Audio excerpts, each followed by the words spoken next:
Hi beautiful people, welcome back to my YouTube channel. This is me guys, Sri Sanwin. You are watching Sun Non-Stop. तो guys दोबारा से एक नई video के साथ और आज की जो हमारी वीडियो है how nuclear weapons are transported and guided.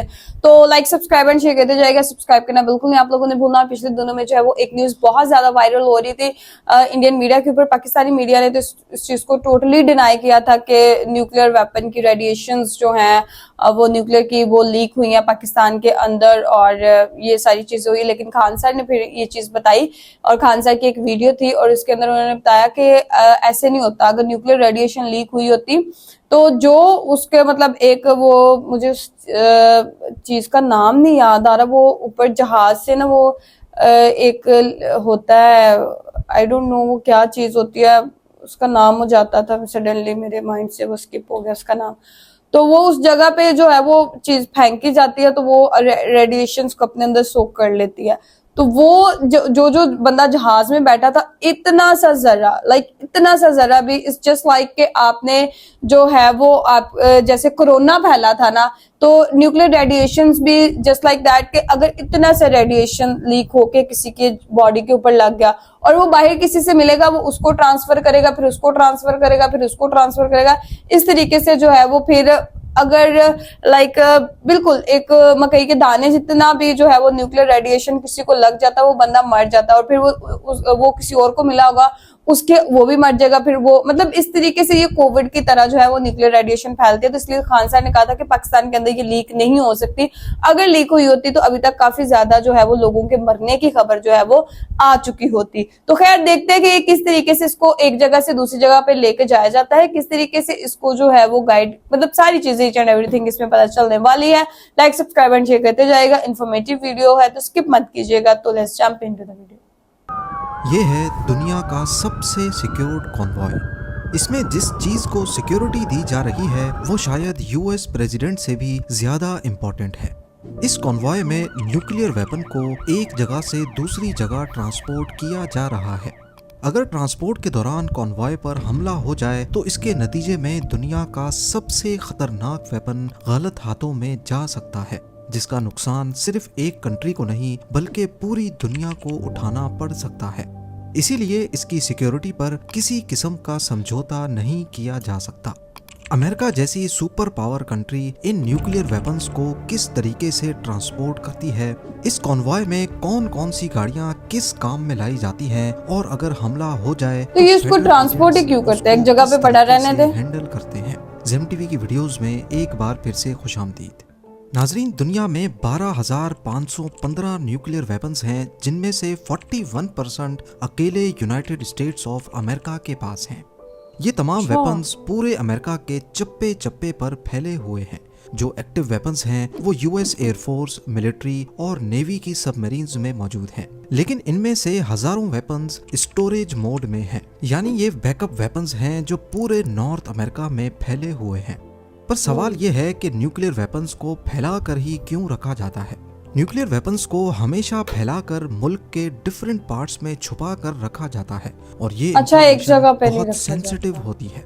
ऐसा इस वजह से किया जाता है ताकि दुश्मन अटैक करके उनको नाकारा ना बना दे। हाँ, जैसे कुरियाना हिल्स के ऊपर हुआ कि दुश्मन को अगर हमला करना भी होगा तो वो एक साथ सारे न्यूक्लियर वेपन्स को तबाह नहीं कर पाएगा।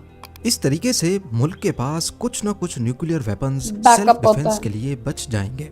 अब जब न्यूक्लियर वेपन्स एक सेफ जगह पर पड़े हैं तो उनको एक जगह से दूसरी जगह ट्रांसपोर्ट करने की जरूरत ही क्यों पेश आती है? इसका सबसे बड़ा रीजन है मेंटेनेंस। जैसे मिलिट्री में हथियारों की मेंटेनेंस बहुत जरूरी है, वैसे ही न्यूक्लियर वेपन्स की मेंटेनेंस करना भी बहुत जरूरी होता है। जाहिर है हर वक्त तो जंग का समा नहीं होता और ना ही वेपन्स हर वक्त इस्तेमाल होते हैं, इसीलिए पड़े पड़े इनके मैकेनिकल पार्ट्स को जंग लग जाता है। इसके अलावा खास तौर पर न्यूक्लियर वेपन्स के अंदर मौजूद प्लूटोनियम या यूरेनियम की हेल्थ देखते रहना भी बहुत जरूरी होता है, ताकि ऐसा ना हो कि जब इनको इस्तेमाल करने का वक्त आए तो ये काम ही ना करें। इन सब चीजों को देखते हुए न्यूक्लियर वेपन्स को इंस्टॉल तो स्ट्रेटेजिक लोकेशन पे ही किया जाता है, लेकिन उनकी मेंटेनेंस एक ऐसी फैसिलिटी में की जाती है जो किसी सेंट्रल लोकेशन पे मौजूद हो। यूएसए के केस में इनके तमाम न्यूक्लियर वेपन्स की सिक्योरिटी और मेंटेनेंस के लिए एक अलग federal agency national nuclear security administration के नाम से मौजूद है। स्ट्रेटेजिक लोकेशन से न्यूक्लियर वेपन्स को हटाने की और भी कई वजूहात हो सकती हैं, जैसा कि सिक्योरिटी कंसर्न, यानी इंटेलिजेंस एजेंसी को अगर न्यूक्लियर वेपन्स की लोकेशन लीक होने की इंफॉर्मेशन मिल गई तो उनको फौरन वहां से हटा दिया जाता है। जिन एरियाज में न्यूक्लियर वेपन्स को रखा जाता है उनकी सिक्योरिटी इतनी सख्त और परफेक्ट होती है कि बगैर इजाजत के इन एरियाज के आसपास भटकना भी पॉसिबल नहीं है। लेकिन जब इनको एक जगह से दूसरी जगह शिफ्ट करना हो तो एक ही पल में पूरे शहर को मलिया मेट करने वाले इस वेपन को उन्हीं रोड से होकर गुजारा जाता है जो हर कोई रोजाना इस्तेमाल करता है। जब तक ये रिमोट लोकेशन में छुपा है तब तो ठीक है, लेकिन रोड पे आने पर इसकी सिक्योरिटी काफी कॉम्प्लिकेटेड हो जाती है। इस चैलेंज को फेस करने के लिए यूएस गवर्नमेंट ने एक पूरी एजेंसी बना रखी है जिसका काम ही न्यूक्लियर वेपन्स की सिक्योरिटी करना है।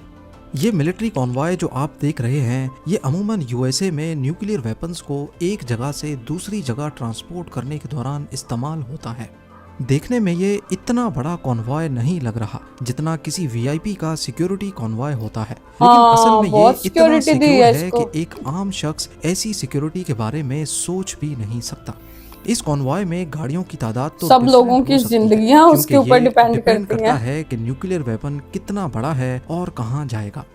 इस कॉन्वॉय के आगे और पीछे पुलिस की गाड़ियां होती हैं जिनका काम होता है रश वाले रोड से कॉन्वॉय को बगैर रुके गुजारना। इन पुलिस की गाड़ियों के बीच में जितनी भी गाड़ियां हैं ये है असल कॉन्वॉय। इनमें बख्तरबंद गाड़ियां ट्रक के करीब करीब एक खास डिस्टेंस और खास साइड पे साथ साथ चलती हैं जिनको बेयर कैट कहा जाता है। इनको सिर्फ बुलेट प्रूफ कहना इनकी शान में गुस्ताखी करने जैसा बॉम्ब प्रूफ भी हो सकते उससे हैं। काफी ज्यादा सिक्योर्ड हैं। एक बख्तरबंद में 4 से 6 फेडरल एजेंट्स होते हैं जिनका काम होता है कॉन्वॉय को अटैक से बचाना और उसी वक्त काउंटर अटैक करना। इन बख्तरबंद गाड़ियों में जगह जगह आप सुराख देख सकते हैं जिसकी मदद से एजेंट्स बाहर निकले बगैर अंदर से ही फायर कर सकते हैं। ये एजेंट्स कोई मामूली लोग नहीं बल्कि ट्रेंड कमांडोज होते हैं जिनके पास हैंड गन्स, शॉट गन्स और असॉल्ट राइफल्स के साथ साथ लाखों राउंड्स मौजूद होते हैं। अगर फिर भी बात ना बने तो बख्तरबंद के ऊपर ऑटोमेटिक मशीन गन भी लगी होती है। पर ये सब वेपन्स तो सिर्फ खतरे की सूरत में इस्तेमाल किए जाते हैं अगर कभी न्यूक्लियर वेपन्स की ट्रक पर हमला हो जाए। नॉर्मल ट्रांसपोर्ट ऑपरेशन के दौरान ये एजेंट्स हर छोटी से छोटी चीज पर नजर रख कर एक दूसरे से शेयर करते हैं। कॉन्वॉय की तमाम गाड़ियां आपस में रेडियो के जरिए कनेक्टेड होती हैं। यह रेडियो कम्युनिकेशन 3 अलग अलग चैनल्स पे होता है। एक चैनल पे ये सारी बख्तरबंद गाड़ियां अटैक की सूरत में एक दूसरे से कांटेक्ट करके कोऑर्डिनेट करती हैं। दूसरे चैनल पे बख्तरबंद के एजेंट्स अपने कॉन्वॉय की दूसरी गाड़ियों से अपडेट्स लेते हैं।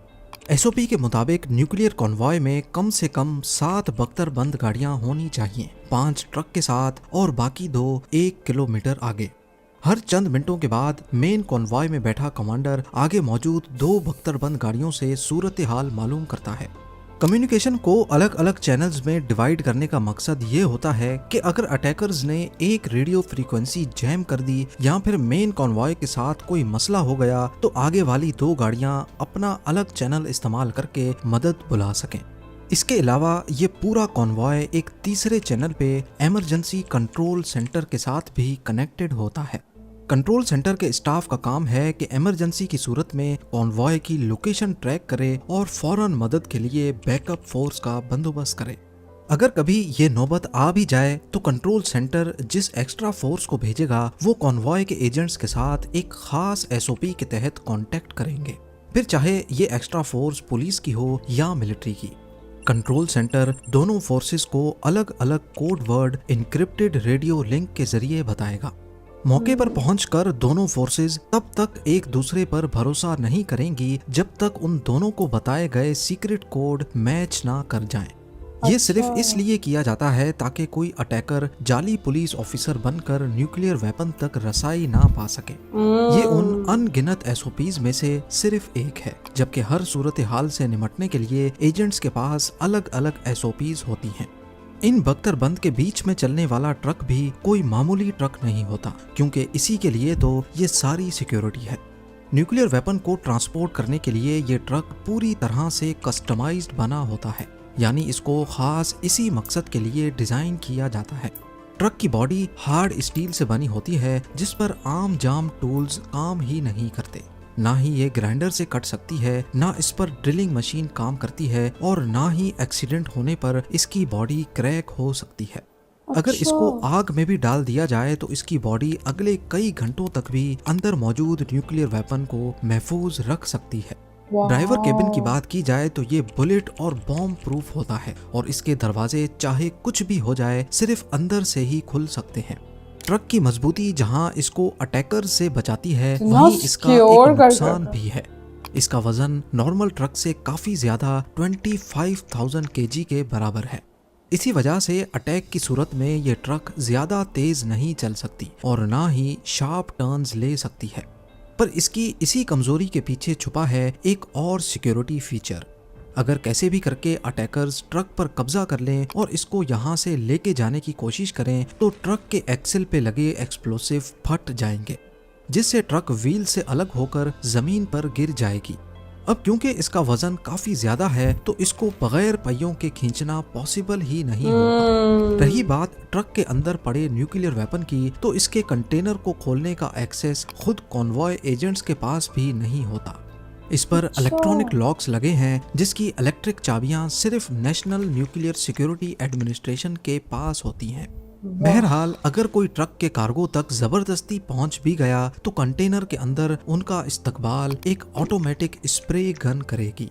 ये बहुत ही गाढ़ा और चिपकने वाला स्प्रे है। जब ये किसी पर भी पड़ता है तो इसका एडहेसिव मटेरियल इंसान को आसानी से चलने फिरने नहीं देता, यानी उसकी मूवमेंट्स रिस्ट्रिक्ट हो जाती हैं।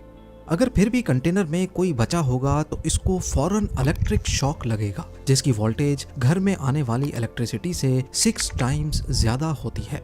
और हाँ, आपको बताते चलें कि इस सारे कॉन्वॉय को यूएस मिलिट्री के 2 हेलीकॉप्टर्स हर वक्त देख रहे होते हैं। हेलीकॉप्टर का फ्यूल जब कम होने लगे तो पहले दूसरे 2 हेलीकॉप्टर्स इनको रिप्लेस करते हैं और फिर ये अपनी पोजीशन छोड़ सकते हैं। इन हेलीकॉप्टर्स के अंदर अलग से बैकअप फोर्स मौजूद होती है और ये भी न्यूक्लियर वेपन को बचाने के लिए हर हद पार करने को तैयार होते हैं। इन तमाम सिक्योरिटी फीचर्स की वजह से दुनिया का सबसे खतरनाक वेपन कम से कम यूएसए से तो किसी गलत हाथों में नहीं जा सकता। अमेरिका की हिस्ट्री में आज तक हजारों मर्तबा न्यूक्लियर वेपन्स ट्रांसपोर्ट किए जा चुके हैं, लेकिन आज तक एक भी कॉन्वॉय पर अटैक नहीं हुआ। उम्मीद है ज़ेम टीवी की ये वीडियो भी आप लोग भरपूर लाइक और शेयर करेंगे। ओके गाइस, बहुत अच्छी, वाकई बहुत इन्फॉर्मेटिव वीडियो थी। ऐसे ऐसे चीजें इसके अंदर बताई गई जो मुझे पहले कभी नहीं थी पता। इतनी हाई किस्म की सिक्योरिटी, बॉम्ब प्रूफ, और इसको किसी तरीके से भी आप नहीं खोल सकते।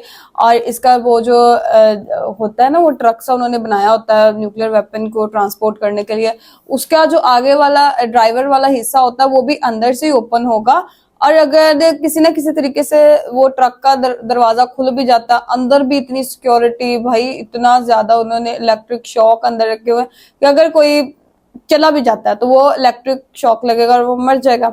अब ये तो ये अमेरिकन सिक्योरिटी है। अब आई डोंट नो कि इंडिया और पाकिस्तान के अंदर इस हिसाब की सिक्योरिटी न्यूक्लियर वेपन को ट्रांसपोर्ट करते टाइम दी भी जाती है कि नहीं दी जाती, वो नहीं मुझे पता। लेकिन अमेरिका ने जो है वो इसको बहुत ज्यादा सिक्योर किया हुआ है, बिकॉज इसका इतना बड़ा डिजास्टर होता है। ये किसी एक कंट्री के लिए नहीं, बल्कि अगर ये अपना डिजास्टर करने पे आए तो पूरी दुनिया को भी तबाह कर सकता है न्यूक्लियर वेपन। मतलब बहुत बड़ा ये डिजास्टर क्रिएट कर सकता है। तो गाइज, आप लोगों को आज की वीडियो कैसी लगी? इसमें से कौन सी बात ऐसी थी जो आपके लिए नई थी, जरूर बताइएगा। और लाइक, सब्सक्राइब एंड शेयर करते जाइएगा। चलिए गाइस, मिलते हैं आपको नेक्स्ट वीडियो के अंदर। Bye bye.